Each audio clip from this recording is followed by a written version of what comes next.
Por favor, me avisan si me están escuchando.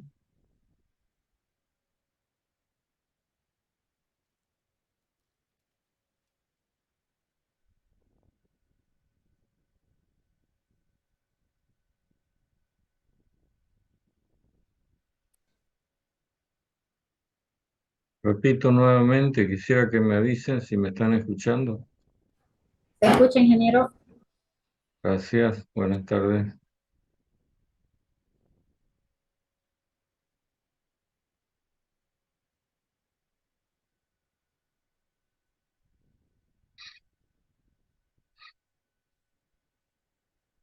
Siempre insisto en lo mismo, porque de repente uno se pone a hablar y no sabe si están recibiendo la voz o no.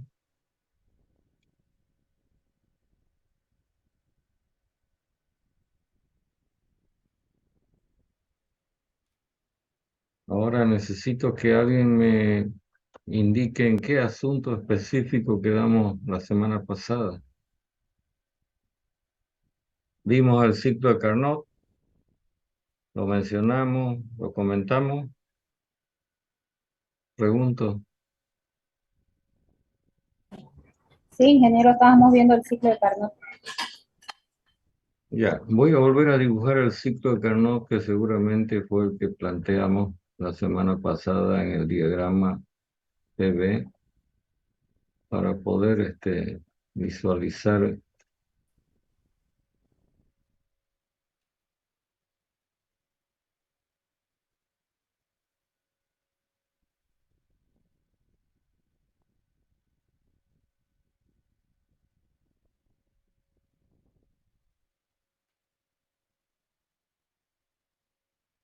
Recordamos que este ciclo lo planteamos ocurriendo entre dos niveles de presión o dos niveles de temperatura, T sub 1 y T sub 0.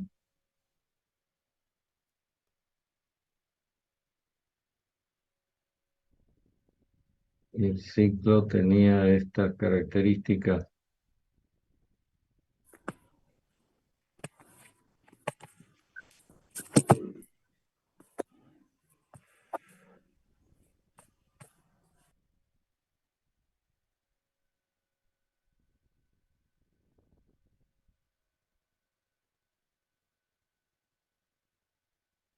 Entonces lo que hicimos fue plantear de que en una máquina térmica o en un motor térmico esté ocurriendo este que he considerado el mejor ciclo este, conocido hasta el día de hoy, con las cuatro transformaciones, dos isotérmicas y dos adiabáticas reversibles.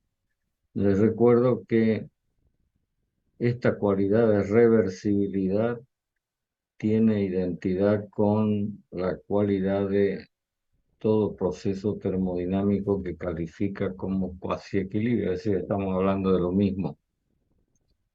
Y creo que yo le recomendé que si necesitan mayor aclaración sobre el significado termodinámicamente hablando de reversibilidad, lo miren en algún texto de termodinámica. La cuestión es que cuando uno habla de proceso reversible o cuasi equilibrio, está hablando de un proceso ideal. Entonces, cuando se trata de procesos reales, en realidad la otra denominación sería de procesos irreversibles. Entonces, a partir de este momento, siempre vamos a estar utilizando esa terminología. O el proceso es ideal, es decir, reversible, o en su defecto el proceso es irreversible. Ya, y recordamos de que en el ciclo o en la máquina térmica en general,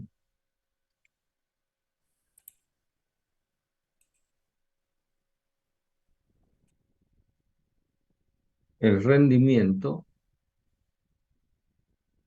mostramos que está dado por esta expresión matemática y volvemos a recordar que Q sub 0 es el calor que no pudo ser convertido en trabajo mecánico en la máquina térmica, mientras que Q sub 1 es el calor que se recibe de la fuente caliente que está destinado a ser convertido en su mejor manera en trabajo mecánico. Y en el caso concreto del ciclo de Carnot, mostramos de que estas dos temperaturas tienen una influencia crítica sobre el valor del rendimiento, en el sentido, dijimos, de que si la temperatura T sub 0 se aproxima a la temperatura T sub 1, el rendimiento de la máquina disminuye, como que sería, digamos, cero si las temperaturas fueran iguales, porque no habría, digamos, esos dos niveles de temperatura entre los cuales la máquina puede hacer la conversión energética en base a una transmisión de calor. Y por el contrario, si las temperaturas T sub 0 y T sub 1 se hacen más diferentes, la temperatura T sub 0 más baja, la temperatura T sub 1 más alta, entonces el rendimiento aumenta. Entonces uno podría pensar, bueno, vamos a bajar la temperatura T sub 0 hasta donde sea posible, pero eso tiene un límite que lo impone el medio ambiente, que es la fuente fría, donde tiene que ir a parar el calor que no pudo ser aprovechado. Es como, digamos, el sumidero de calor, el medio ambiente. Pero podría hacerse una mejora de rendimiento si uno eleva la temperatura a la cual se recibe calor de la fuente caliente, es decir, la temperatura T sub 1. Pero también eso tiene una limitación que es la resistencia térmica de los materiales de que están hechos las máquinas. Es decir, no se puede pensar en que uno va a trabajar con miles y miles de grados sin ningún problema. Es decir, mientras más alta sea la temperatura T sub 1, mejor material o más resistente térmicamente se lo requiere. Y entonces eso encarece la instalación y finalmente, por más de que resulte bueno, económicamente va a resultar desechada la opción justamente por este requerimiento, digamos, de materiales muy caros. Entonces, esto que estamos anotando acá de influencia de la temperatura lo mostramos en el diagrama PV, lo voy a recordar para que lo tengamos claro, en el sentido de que se podría modificar la temperatura T sub 0, por ejemplo, haciéndola igual a T sub 0 prima, y entonces el ciclo llegaría desde 2 hasta este punto, luego de este punto a este otro punto, en lo rojo, y de vuelta a 1. Y entonces, como durante el proceso 1-2 es que se suministra el calor Q sub 1, entonces el ciclo 1-2-3-4-1 y el otro ciclo 1-2, este punto y 1, reciben la misma cantidad de calor, pero el área encerrada por el ciclo que representa la cantidad de trabajo mecánico logrado disminuye en el caso de la temperatura en T sub 0 prima. De ahí estos planteamientos que hemos anotado a la derecha del pizarrón. Lo que quiere decir entonces que el rendimiento depende de las temperaturas T sub 1 y T sub 0, entre las cuales opera la máquina térmica, la más alta temperatura, la más baja temperatura.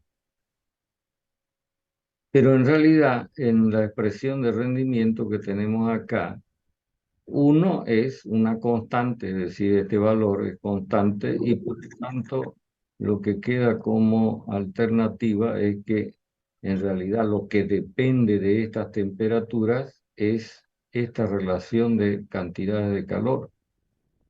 Y entonces nos encontramos con este planteamiento matemático de que la relación entre Q sub 0 y Q sub 1 es una función f de estas dos temperaturas. Acerca de este asunto, nos encontramos con el hecho de que si queremos obtener una expresión de rendimiento sobre todo para el ciclo de Carnot, en función de las temperaturas, conocer la función F. Y entonces el señor Kelvin, y esto lo pueden ustedes constatar con una buena lectura en los textos de termodinámico, hizo un desarrollo, una propuesta de qué forma debe ser la función f. Y entonces se llegó a la siguiente conclusión, digamos, como parte del planteamiento de que esa función f de t sub 1, t sub 0 es de esta forma, que es la más simple. ¿Lo ven? Es decir, f de t sub 1, t sub 0 no es otra cosa que una función matemática de esta forma. Esto, por supuesto, que corresponde a un ciclo de Carnot, de tal manera que el rendimiento de un ciclo de Carnot, aceptada la propuesta del señor Kelvin, cuya demostración, vuelvo a repetir, la pueden ustedes examinar en los textos de termodinámica, quedaría de esta forma. Seguramente esta expresión matemática en alguna de sus materias de física anteriores la deben haber conocido. Nos encontramos con una expresión matemática que permite calcular el rendimiento de un ciclo de Carnot en función de las temperaturas T sub 0 y T sub 1. Pero esta expresión matemática tiene que cumplir un requisito, y es que las temperaturas T sub 0 y T sub 1 sean medidas o determinadas de manera absoluta. ¿Por qué? Porque el rendimiento de una máquina térmica, aunque sea con el ciclo de Carnot, debe cumplir esta condición que impone la segunda ley. El rendimiento puede ser igual a 1 o a 100%. Y para que ello se cumpla es necesario que tanto T sub 0 como T sub 1 siempre tengan el mismo signo, y eso solamente se da cuando la escala de temperaturas que se esté utilizando en el cálculo sea en términos de escala absoluta. Y entonces, en realidad, ¿de qué estamos hablando? Sencillamente estamos hablando de los grados Kelvin. Bueno, no sé si hasta aquí llegamos en la clase anterior. Me parece que sí, ¿no? Les pregunto. Sí, sí, ingeniero. Ya, esta expresión que tenemos acá es, digamos, la base para el diseño matemático de la formulación de la segunda ley de la termodinámica en el caso de un ciclo. Y entonces ahora voy a presentar este asunto, aunque muchas veces no nos interesa mucho no nos interesa tanto el desarrollo de la parte teórica, pero si uno lo entiende, es buenísimo para el momento en que tiene que hacer la práctica. Entonces, a partir de esa relación debida o planteada por el señor Kelvin, inmediatamente se puede escribir lo siguiente. Si se divide la cantidad de calor Q sub 1 recibida de la fuente caliente, como por ejemplo lo que tenemos anotado en rojo, por la temperatura a la cual se recibe esa cantidad de calor, o sea, T sub 1, y se le suma el mismo tipo de relación para la cantidad de calor Q sub 0, que es transferida a la temperatura T sub 0, de acuerdo con esta proposición del señor Kelvin, entonces este valor resulta ser igual a 0. Es cuestión de que usted organice esta expresión reemplazándola allá arriba en la suma que hemos planteado. En realidad, ya escrito de una manera un poco más sofisticada matemáticamente, lo que se está haciendo es que a lo largo del ciclo se sumen algebraicamente estas relaciones entre las cantidades de calor y sus temperaturas de intercambio de esas cantidades de calor. Y el resultado es planteado matemáticamente así. Debo recordarle que tenemos escrito acá la integral cíclica de dq sobre t, y eso con un resultado igual a cero cuando el ciclo es reversible, como en el caso del ciclo de Carnot.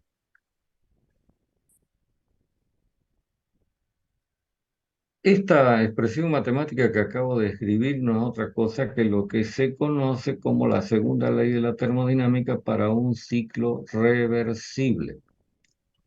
Ahora lo que habría que preguntarse es qué ocurre con un ciclo irreversible. Y voy a hacer un esquema, que no me acuerdo si lo hicimos, pero que permite entender de mejor manera las cosas.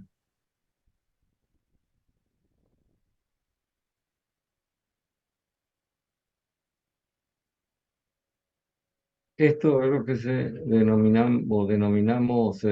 fuente caliente, es el sitio del cual proviene este calor Q1, que en la máquina térmica, que es lo que tenemos representado en la parte del centro donde ocurre el ciclo termodinámico, se convierte parcialmente en trabajo mecánico, y el saldo que no es convertido en trabajo mecánico termina siendo devuelto hacia el medio exterior en ese lugar que se llama fuente fría, que ya dijimos que por excelencia no es otra cosa que el medio ambiente. Entonces lo que estamos haciendo es dividir Q1 por T1 y sumarle Q0 por T0, pero con sus respectivos signos. Y entonces, de acuerdo con la propuesta del señor Kelvin, esa suma traducido por la integral cíclica, resulta ser igual a cero. Pero esto cuando el proceso es reversible. Si el proceso fuera irreversible, se tendría un trabajo irreversible menor,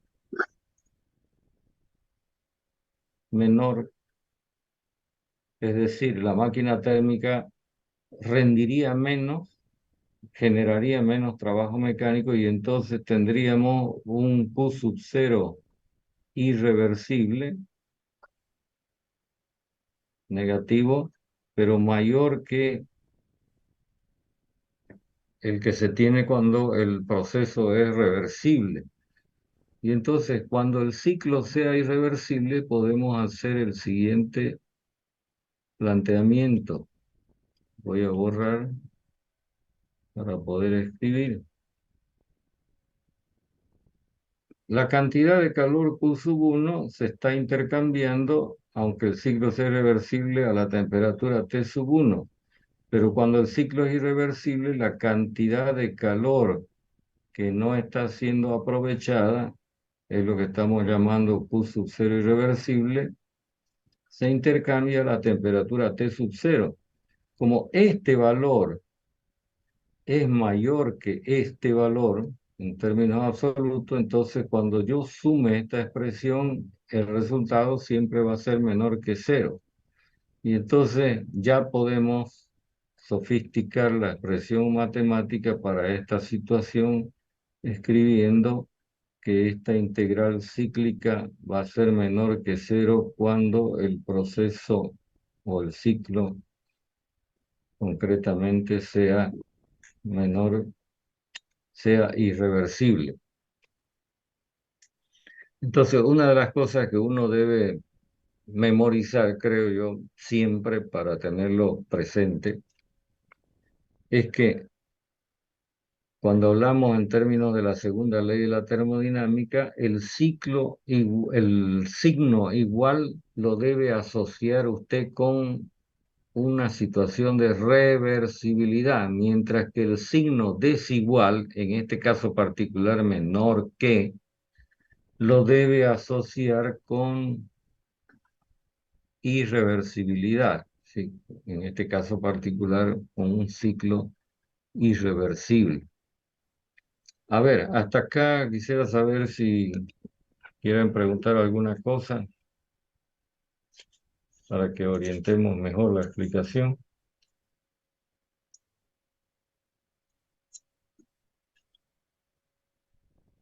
A veces es difícil tomarle gusto y atención a la parte teórica, pero si lo llega a hacer, le va a ser muy favorable.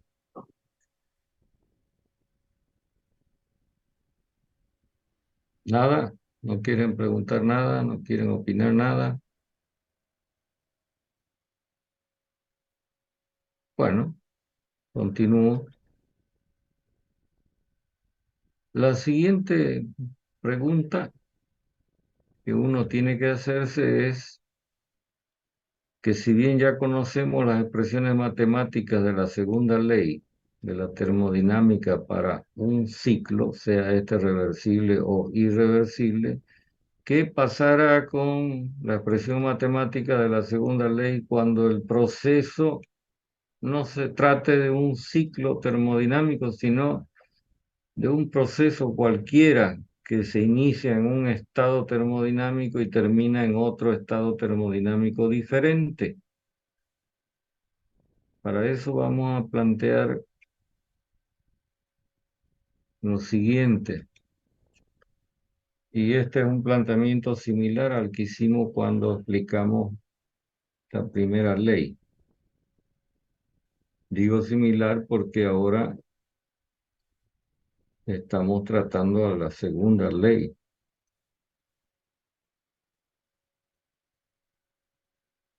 Les recuerdo que todo lo que estamos conversando, hasta que se diga lo contrario, se refiere a un sistema termodinámico cerrado.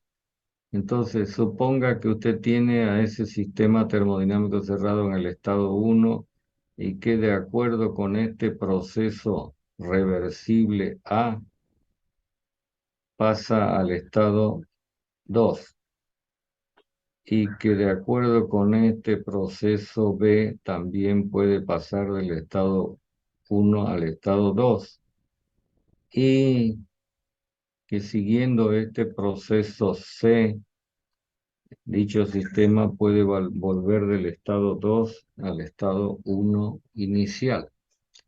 Entonces, si al proceso A le añadimos el proceso C, inmediatamente usted tiene que darse cuenta de que lo que estamos haciendo es plantear de que el sistema termodinámico viaja de 1 a 2 por A, pero vuelve de 2 a 1 por C. Es decir, experimenta un ciclo termodinámico reversible. Y entonces debemos aplicar la segunda ley tal como reza esta expresión matemática. En este caso lo que hacemos es desglosar la integral cíclica en una parte que corresponda al proceso A y en otra parte que corresponda al proceso C. Y entonces esta suma, de acuerdo con lo que dice la segunda ley, para un ciclo reversible tiene que ser igual a cero. De una manera similar, si al proceso B se le añade el proceso C, no lo vayan a tomar eso como una suma aritmética, ¿no? Simplemente es simbólico. Estoy queriendo traducir lo que estoy diciendo. Entonces nos encontramos con que el proceso B y el proceso C también son reversibles y provocan que el sistema experimente otro ciclo termodinámico reversible que tiene de común la etapa C. Y también podemos desglosar la expresión matemática de la segunda ley escribiendo esto que estoy mostrando ahora. Y entonces nos encontramos con una situación similar. Si usted contrasta esta primera ecuación y esta segunda ecuación, se dará cuenta de que aparece la misma integral. Y entonces, ¿cuál es la conclusión matemática? Sencillamente que la integral de dq sobre t para el proceso A es exactamente igual que la integral de dq sobre t para el proceso B. Quiere decir que esta cantidad de Q sobre T resulta ser la misma independientemente de que el proceso sea A o sea B. Es decir, independientemente de cuál sea el proceso reversible que hace que el sistema pase del estado 1 al estado 2, simplemente con la condición de que sea reversible. Como no depende de si el proceso es A o si el proceso es B, entonces podemos concluir que esta cantidad de Q sobre T no depende de la trayectoria.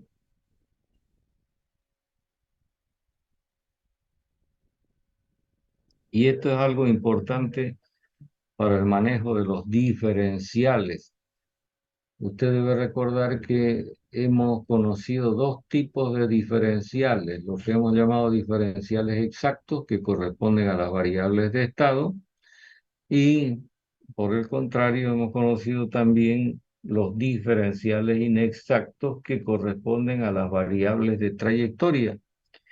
Como este valor, que en realidad es un diferencial, este de Q sobre T, no depende de la trayectoria, entonces, por lo tanto, es un diferencial exacto. ¿Y cómo lo vamos a escribir este diferencial exacto? Sencillamente así,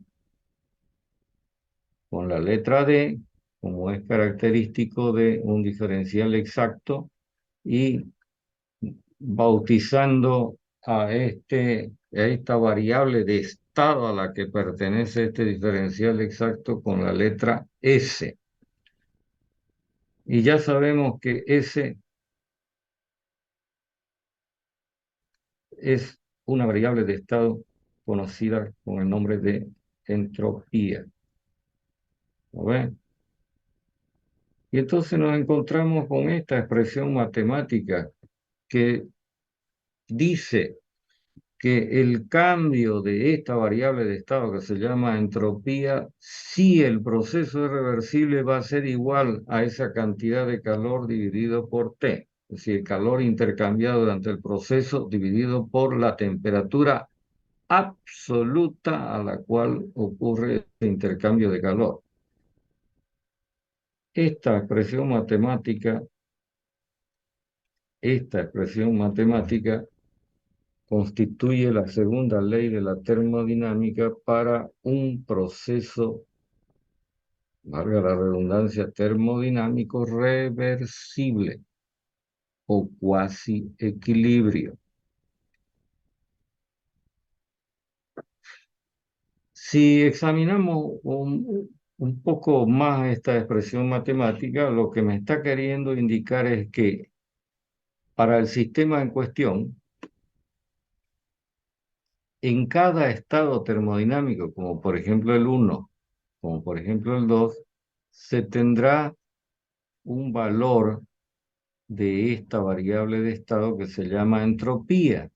Y entonces, lo que está diciendo la expresión matemática es que si durante el proceso reversible, ya sea A, B o el que sea, entre el estado 1 y el estado 2, existe intercambio de calor, ese de Q, entonces el valor de la entropía va a cambiar.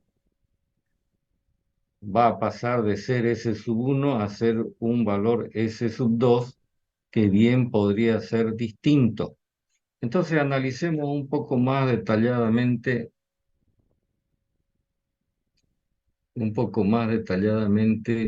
esta expresión matemática. Fíjese que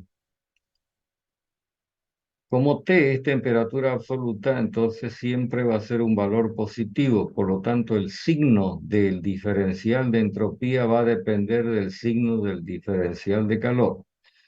Entonces, si el diferencial de calor tiene signo positivo, es decir, el sistema recibe calor durante el proceso, la consecuencia es que ds va mejor. Voy a anotarlo así. ds también va a ser un valor positivo.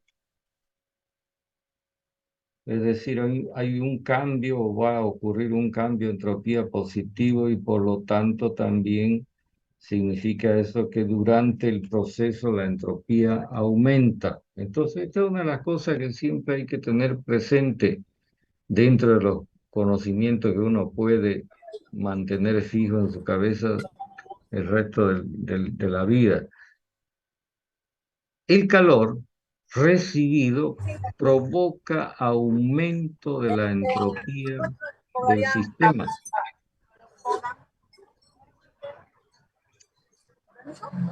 Por favor, la persona que tiene su micrófono abierto, ciérrelo.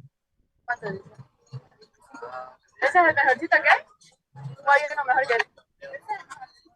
¿Cuál Voy es a tu tener que mecánico? esperar que termine la charla.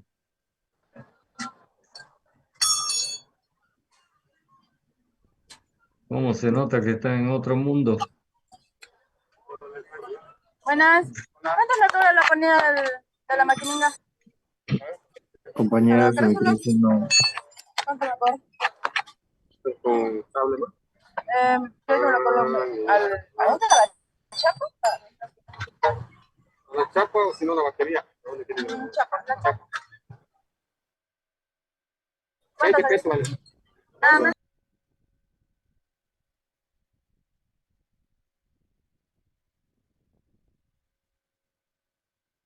Sigo entonces con la explicación. Si durante el proceso termodinámico el intercambio de calor es negativo, es decir, el sistema cede calor al medio exterior, de acuerdo con esta expresión matemática, va a ocurrir un cambio de entropía también negativo y por lo tanto la entropía disminuye. Entonces uno tiene que acordarse de una manera muy sencilla que si hay calentamiento, la entropía va a experimentar un aumento. Si hay enfriamiento del sistema, la entropía va a sufrir una disminución. Y la tercera situación, que no deja de ser importante, es que el proceso ocurra sin intercambio de calor. Usted sabe que este proceso termodinámico se llama proceso adiabático. Entonces, con esta característica de que el proceso es adiabático, pero además reversible, y por lo tanto se aplica esta expresión matemática, si este valor es cero, entonces el cambio de entropía también es cero, y por lo tanto resulta algo de suma importancia y es que un proceso termodinámico reversible, pero también adiabático, resulta ser isoentrópico. ¿Está claro esto?